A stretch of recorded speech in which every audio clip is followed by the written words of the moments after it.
یزید بن رکانہ کہتے ہیں کہ حضرت علی رضی اللہ تعالیٰ عنہ ایک دفعہ اسلامی لشکر کی کمان سنبھال رہے تھے۔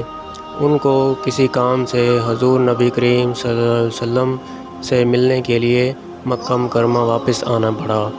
تو جب وہ مکہ مکرمہ واپس آئے تو لشکر کو پیچھے چھوڑ آئے اور ایک شخص کو اس پر حاکم مقرر کیا تھا۔ اس شخص نے توشہ خانہ میں سے ایک نفیس کپڑا نکال کر سارے لشکر میں تقسیم کر دیا اور کہا کہ اس کو سب اوڑھ لو۔ جب یہ لشکر اس صورت سے مکہ کے قریب پہنچا تو حضرت علی رضی اللہ تعالیٰ عنہ ملنے کے لیے تشریف لائے اور ان کپڑوں کو دیکھ کر اس شخص سے سوال کیا جس کو حاکم کیا تھا۔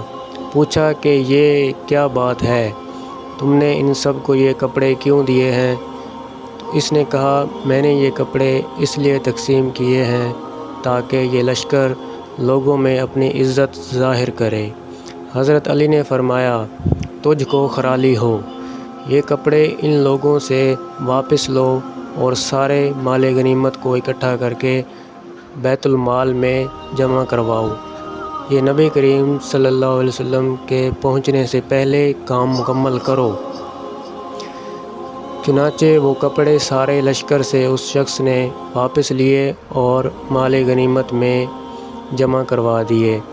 لشکر کے لوگ جب رسول اللہ صلی اللہ علیہ وسلم کی خدمت میں حاضر ہوئے تو رسول اللہ صلی اللہ علیہ وسلم سے حضرت علی کے اس برتاؤ کی شکایت کی کہ ہم سے انہوں نے یہ ساری چادریں مال غنیمت میں جمع کروا دی ہیں۔ تو رسول اللہ صلی اللہ علیہ وسلم نے فرمایا اے لوگو، علی کی شکایت تم نہ کرو، علی خدا کے معاملے میں بہت مضبوط ہے، اس کی شکایت کرنی لائق نہیں ہے۔ تو اس سے پتہ چلتا ہے کہ حضرت علی رضی اللہ تعالیٰ عنہ کی کتنی شان ہے، تو اللہ تعالیٰ کو بھی مقبول ہے اور حضور نبی کریم صلی اللہ علیہ وسلم کو بھی مقبول ہے۔